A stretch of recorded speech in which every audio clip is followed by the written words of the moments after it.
Hello everyone, welcome to Space Academy Class 3. In 1999, the movie Matrix captured the world. It was about the virtual reality unreal world made by the machines to harvest energy from human beings. We could go on and on and on, explaining all the similarities of the movie's Matrix to the one I will be describing, but that's not for this episode. Let me just say, there are a lot of truths in there. According to history of mathematics, the term matrix was first used in 1850. It was also used in biology, physics, but in my opinion, it wasn't until the movie Matrix that it took more of the meaning I will speak of today. When I was preparing for this topic, I realized it's not as simple as I originally thought, because there are different types of matrices I need to explain.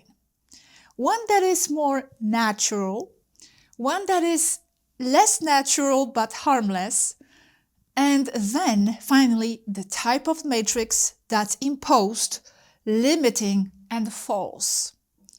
And also, what's all that about escaping the matrix? Without further ado, let's jump in. And yes, I'm wearing a red dress as a tribute to the movie.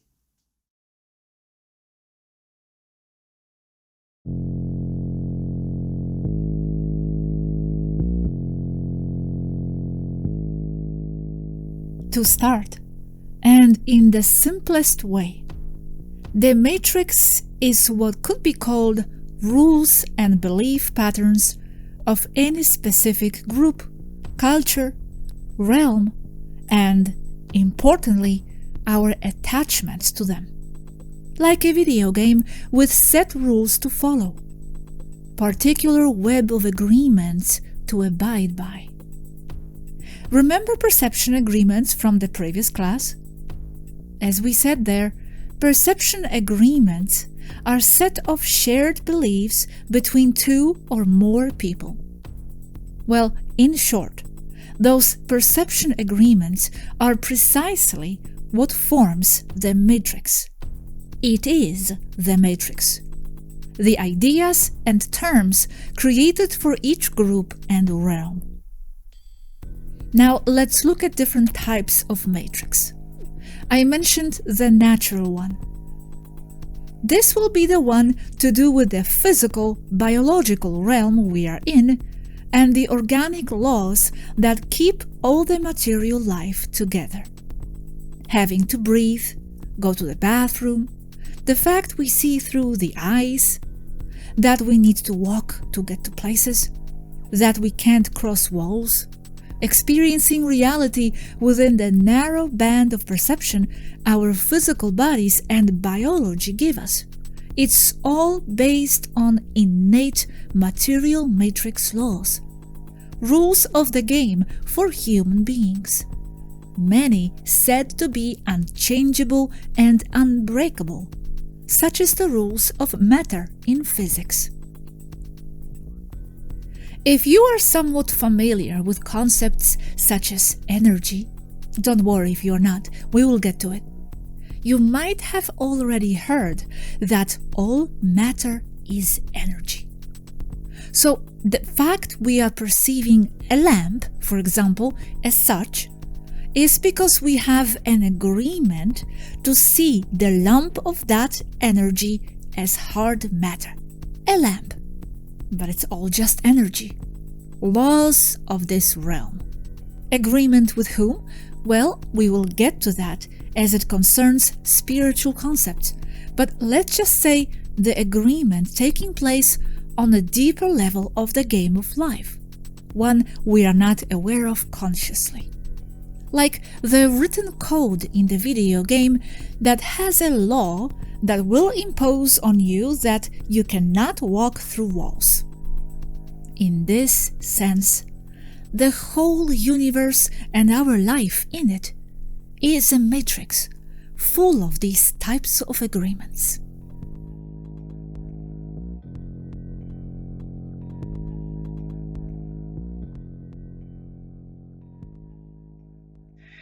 I would personally say that this type of matrix is the hardest to escape from. Although we know there are cases of people who beat the game and are able to levitate, teleport, walk through the fire, etc. In the end, it's all mental because all those agreements, no matter what type of a matrix, are always perceptual, mental.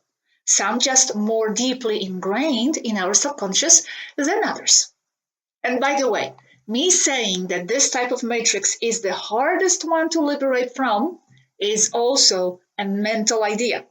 It may not be the hardest for you.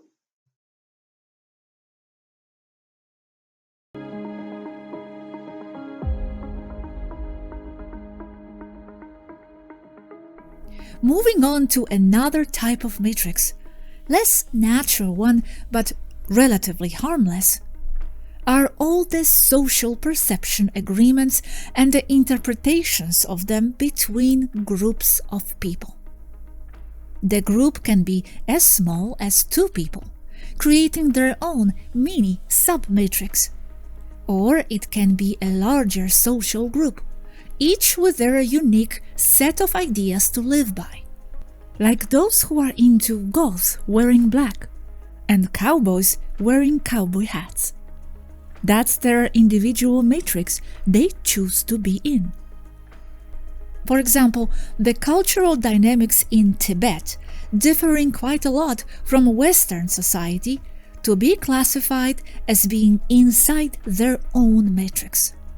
Although obviously, they would have many characteristics in common, both belonging to the larger planetary matrix and its ideas, like not crossing on red lights, saying good morning, wearing clothes, etc. For example, if we take a chair and how it is viewed by different species, we see they all live within their own reality matrix. A simple chair is, for a human, a piece of furniture to sit on. It is a bed for a cat, food for a termite, and a mountain for an ant. So the matrix is what we all perceive using the shared interpretations we've agreed on with other beings occupying the same world we are in. If we all perceive and agree the chair to be something to sit on, in our shared matrix, that's what the chair is then. That's the rule of the game, of our shared reality. There is nothing wrong about the chair being used for sitting. It's just an idea all of us agreed on, since we all have bumps we need to sit somewhere. That's why I said this type of matrix is less natural but harmless.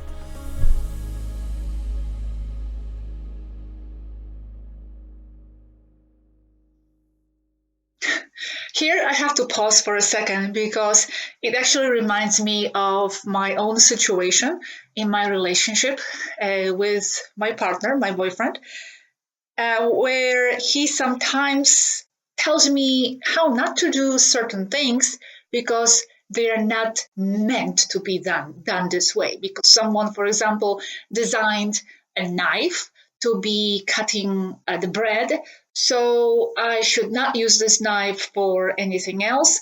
Or, for example, if there is a cup and that cup is meant to be a teacup, so I should not put anything else in it, like a juice or whatever else, because someone actually thought about it and designed it this way, and it's meant for the tea. And I'm always very rebellious this way, and I always say, well, who says that this and that is made for that just because someone designed it this way? Well, let's repurpose it. Let's give it a different meaning, like with the example of the chair. Okay, we agree the chair is to sit on, but there are a lot of things that we can like repurpose.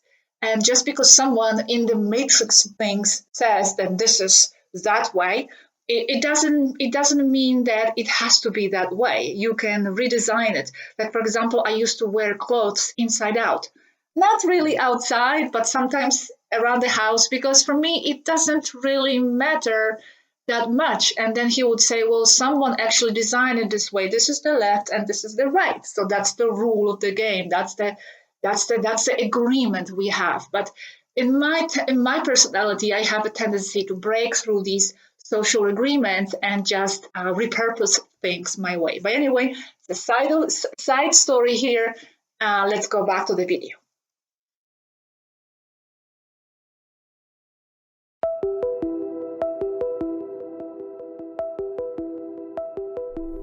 Okay, so far so good, right? Nothing wrong about living in the matrix. We all need shared perception of things.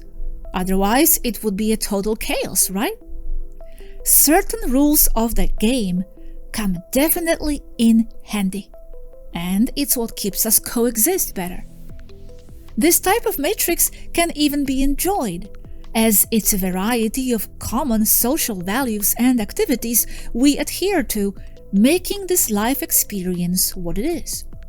Games, music concerts, restaurants, jokes, traveling ideas, even traffic lights.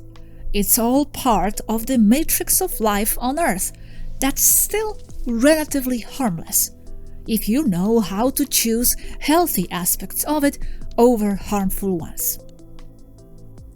The real problem begins when the matrix agreements, and we talked about this in the previous video, are being created and pushed on groups of people and the entire society with other agendas in mind. And that's when we come to face the not-so-positive side of the matrix.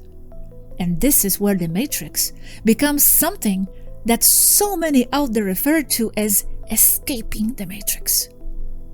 It is still based on ideas and belief patterns, shared concepts and the attachments to them. But this time, serving only the ones who designed them. And most of the time, entirely false, or at least limiting.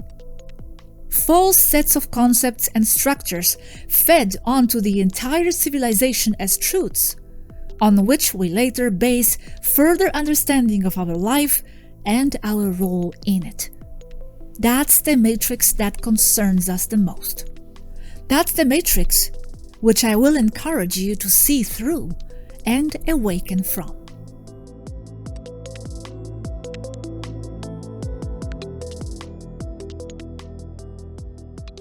This imposed matrix locks our awareness only into what it wants us to see. Moreover, the ones who control it behind the scenes want to convince us that it is all there is. Remember that it is your perception and the interpretation you are giving that perception that truly matters, like interpreting the chair as something to sit on. And in today's Earth culture, controlled beyond belief, we are guided to interpret that perception with the set of ideas the matrix has been imposing, and for millennia.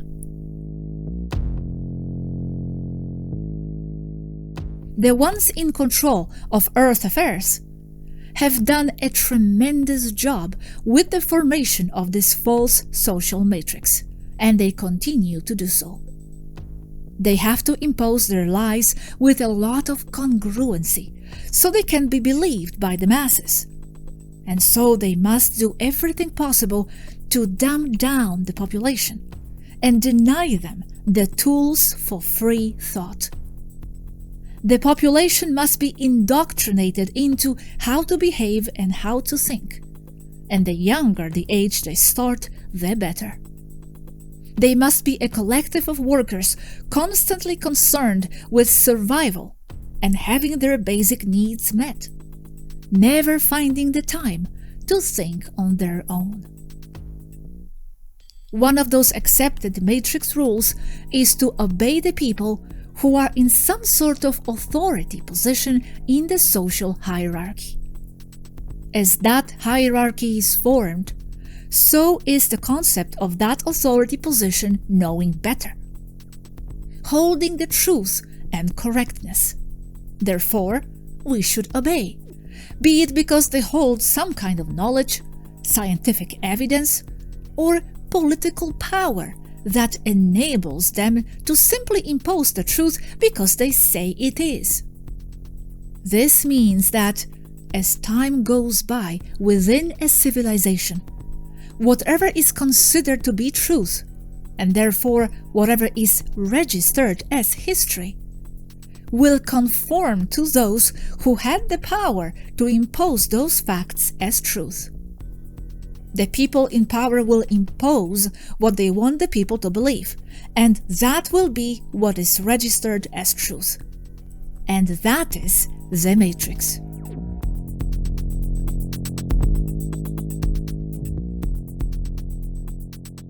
What I want to convey is that what Earth's society is based on is an elaborated set of convenient lies imposed as truths over the population by oligarchs and people in power to fit and fulfill their own interests. In other words, people are basing their entire lives and values on a set of rules that have been imposed on them by those who only have their own agendas in mind. People have founded everything they live by on a nicely packaged collection of lies, and most of them don't even know it. And that's what's called living in the Matrix. Mostly unknowingly, they cooperate with it, sustain it, in prison of their own minds, and sometimes no way being willing or ready to be unplugged, choosing only what is familiar and safe. And that's what Morpheus in the movie Matrix meant when he said, "You have to understand, most of these people are not ready to be unplugged. And many of them are so inert, so hopelessly dependent on the system that they will fight to protect it." That is correct. Many people choose to stay within what's official in the system of the society's matrix. I have a feeling you are not really one of them. If any of this of which I speak has piqued your interest, stay with me, as there are a lot of these false matrix beliefs the human society has been indoctrinated with and limited by, and we will be deconstructing them here in Space Academy little by little, going through many areas of life. Life on Earth and one in space, as it is all connected. So, are you ready to escape the Matrix? To be unplugged? Do you have to? No one has to do anything they don't want to. And I am not going to tell you what you should or should not do. This is for you and only for you to know. But know this: nobody is a bigger slave than the one who believes himself to be free without being so. But what does it even mean, escaping the Matrix? Well, I will try to answer that toward the end. But first, let's go see what the members of our communities have expressed on the topic of what the Matrix is for them. But stay with me because the class is not over.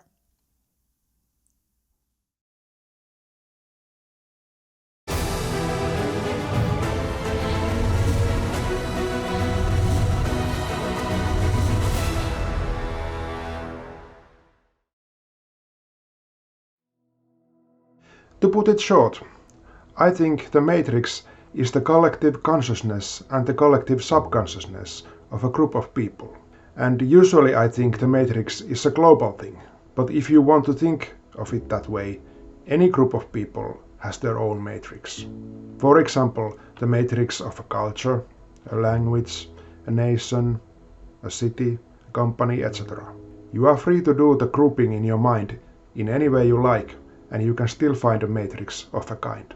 I like to think that the matrix consists of thoughts, feelings, values, traumas, customs, beliefs, basically anything emotional, mental or spiritual. But that is only my point of view. You can think otherwise. And although the matrix includes both the collective consciousness and the subconsciousness, I usually emphasize the subconscious part. That's because I see the subconscious has much more influence on people's choices, behavior, and lives. I see the matrix as an energy and vibration-based psychosocial construct. It's like a thinking and behaving entity of its own, a bit like an anthill or a beehive. Every single participant in the matrix has an influence on the whole matrix. If you change yourself, also the whole matrix changes a little bit. If you can change the perception and the beliefs of many people, you will create a bigger change in the matrix. The other way, the matrix also influences individuals by defining limits to what people think is possible or acceptable. It is almost like the matrix has an ego of its own. It has the tendency to protect itself and resist change. This is why people feel it as a restriction, maybe a frustrating, limiting factor for our life choices. Resisting the matrix takes a lot of energy and effort. Changing yourself and creating something new is easier and often leads to more lasting consequences than resistance. You can't say if the matrix is good or bad. It's a natural phenomenon. We can't escape it. The clue here is how you influence the matrix, and on the other hand, how you accept the influence of the matrix on yourself. We need to be aware of these two-way dynamics. If we make more conscious choices and less subconscious or misguided choices, we will naturally steer the matrix to a direction that is healthier for all the people, not just for small interest groups. To me, the matrix are the rules, spoken and unspoken, that we live by. They are the guardrails that limit where our brain goes, what we're allowed to think. And it really keeps us contained and it keeps us predictable. The matrix I view as our institutions. So our medical system and our financial system, our educational system. I'm going to talk about our financial system, and specifically, I see the matrix as an artificial mental construct, and money being a perfect example of that. Money has no value in and of itself. It is a token that represents value.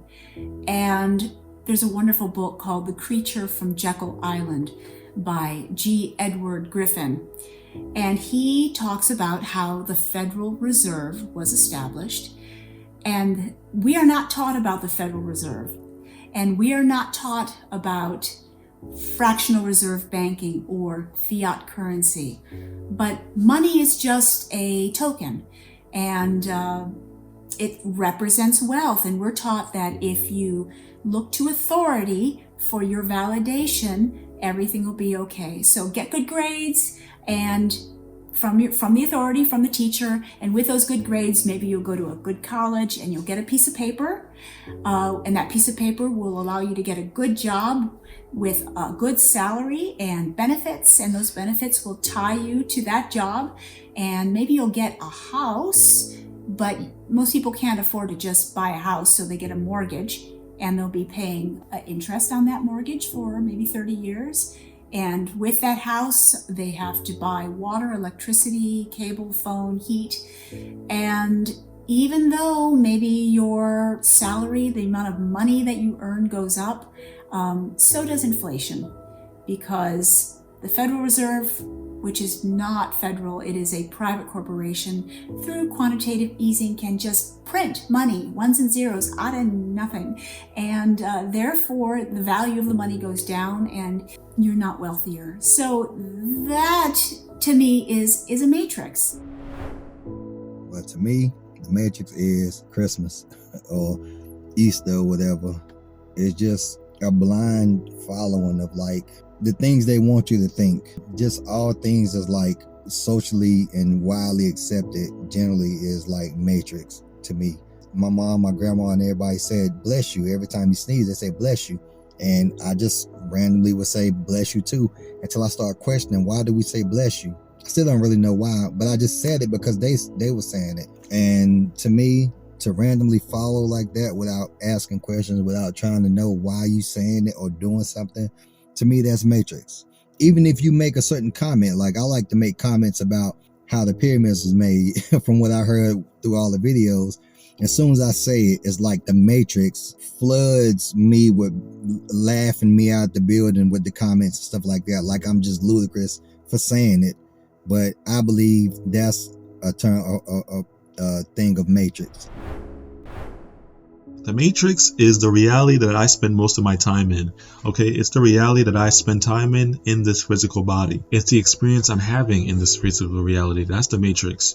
There are laws and rules of that Matrix that I'm in, right? I'm sure we've all heard of the law of attraction or the law of cause and effect, right? So the Matrix is pretty much that. It's the reality that you live in, which is the physical on planet Earth in whatever country you're in. Right? For me, what's it like living in the Matrix? For me, it's having the taste, the sense of smell, the sense of touch, the sense of taste, hearing, having fun, going on dates, eating, drinking milkshakes, going to amusement parks, playing games. That's the Matrix for me. That's the planet I live on. That's the country I live in. That's the Matrix for me, and that's the reality that I have.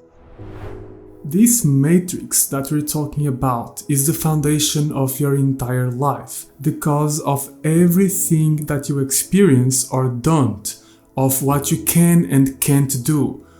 From my perspective and experience, the substrate or the matrix of our experience in this life is our deepest held beliefs, ideas, and agreements about reality and ourselves, and most importantly, our attachment to them. Your deeply held beliefs, agreements, and attachments not only dictate who you are and who you can be, but they're also what filters and conditions how you perceive your entire reality. The way that your mind and brain works is that it constructs your reality based on what you already believe to be true, in a way that corroborates it and never in a way that contradicts it.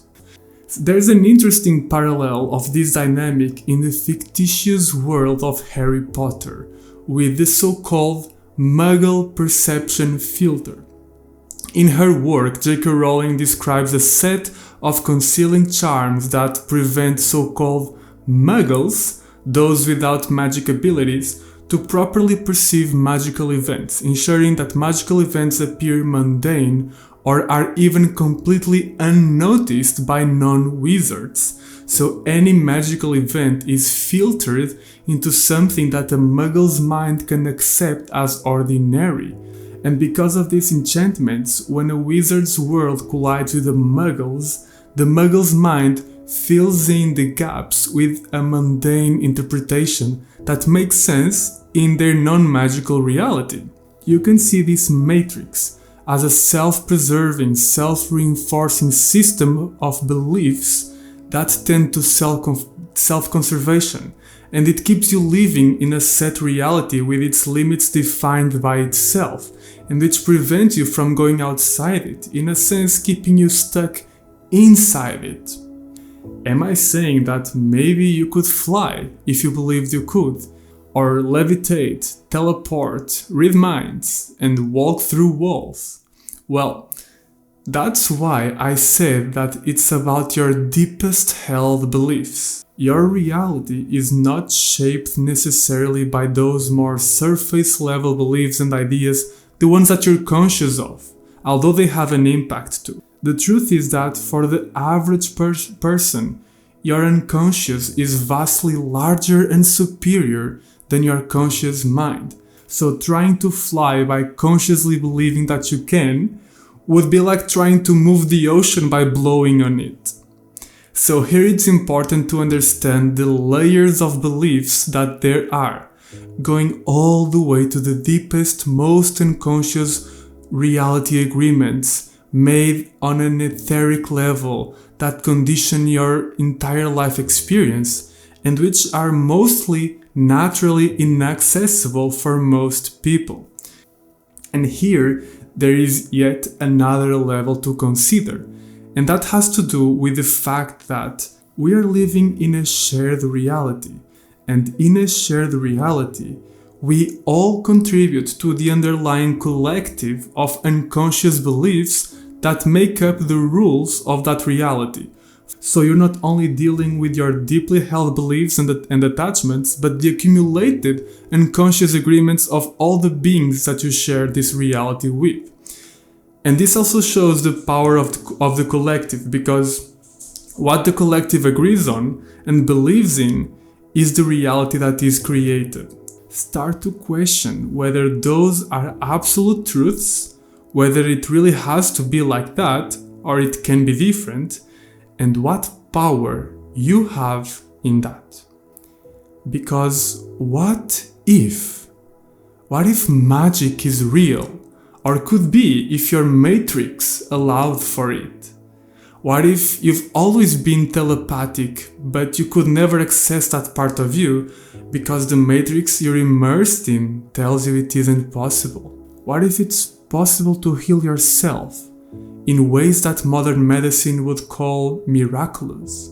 What if this isn't the first life that you've lived? And what if death is not what you're told to fear? What if there's life beyond the places where it's officially said to exist, which is just the surface of this planet? For just a minute, I invite you to imagine the following scenario.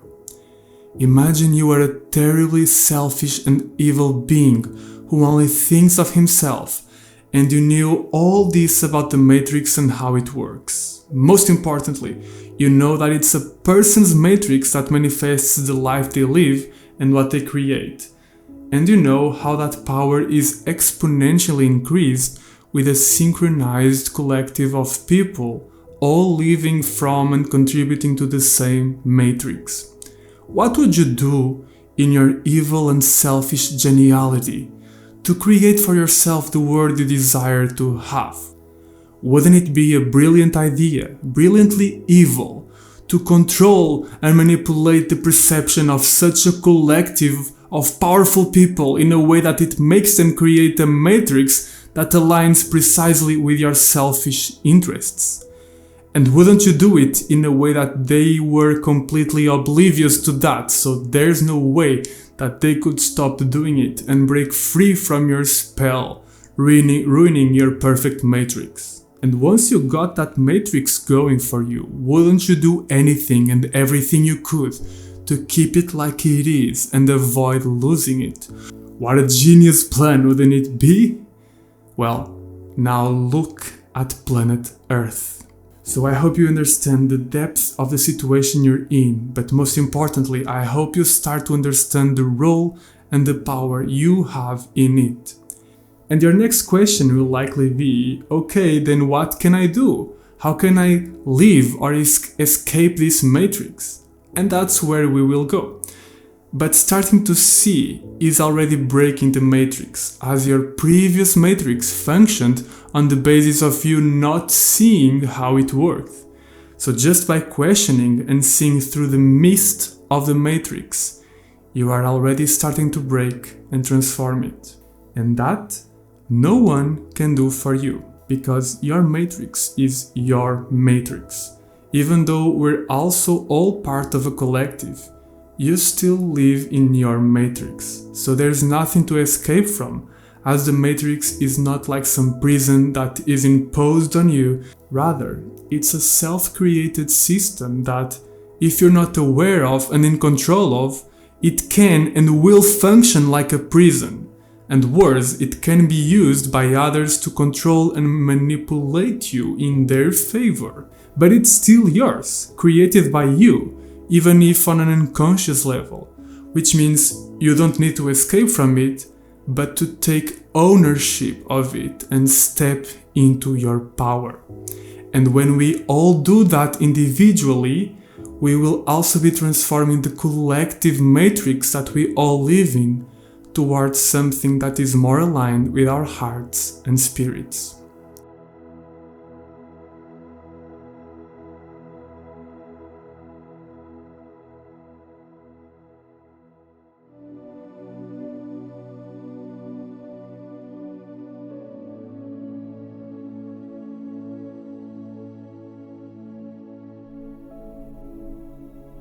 Escaping the false matrix is daring to question the veracity of what is imposed as truths.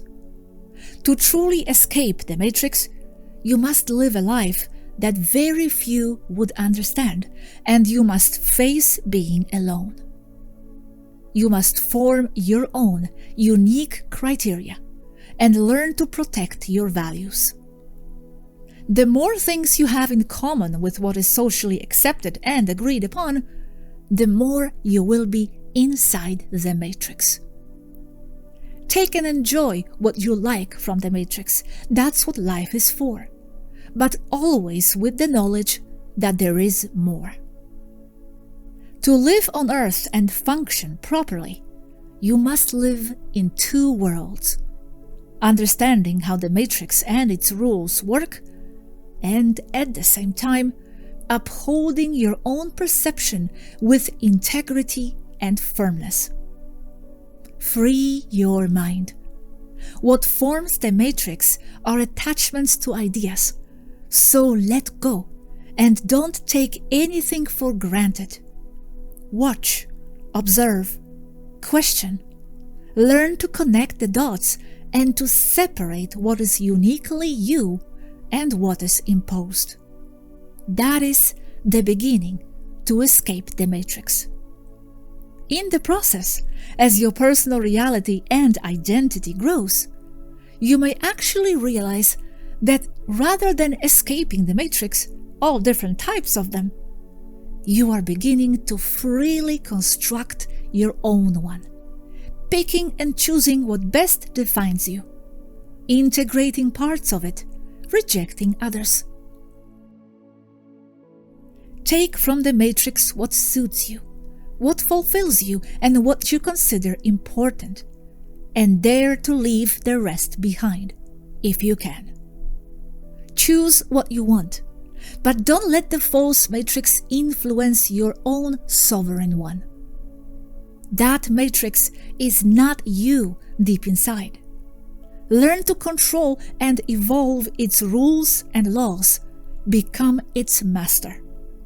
Create your unique you, your own personal matrix, your world. In many ways, you can't really escape from your inner personal matrix. Without it, you couldn't even be a thinking person.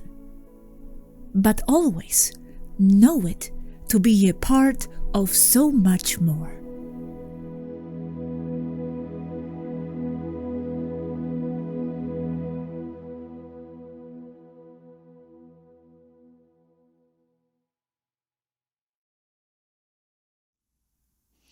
To be a part of so much more. Oh, there is so much more. The matrix I'm telling you about, for one, doesn't just end here with the socially accepted paradigms of reality in a commercial Earth culture. The game actually extends in many directions, and you will know what I mean as we move along. But for example, it also reaches into the so-called more awakened circles. What do I mean by this? Okay, so you started to question reality, connect the dots, you go exploring alternative media, and you think you are more free, right? Well, yes, it's definitely a start, and I'm so glad you did. But now, here is the trap. The ones who control the matrix and the society from behind are not that dumb. They already know where you will go to seek more answers. So what do? Invade those areas too. And one of those areas is the New Age movement. This is important, guys, and that's why I'm going to go into this in the next class. I know it's frustrating, but unfortunately, the matrix is set up this way, to trap your attention into more and more constructs, always wanting to guide your hungry and awakening spirit. Well, I will share with you what we at Space Academy know about the dangers set up for you out there in some of the New Age circles. And then you will decide how to proceed. Until the next time, guys. Bye.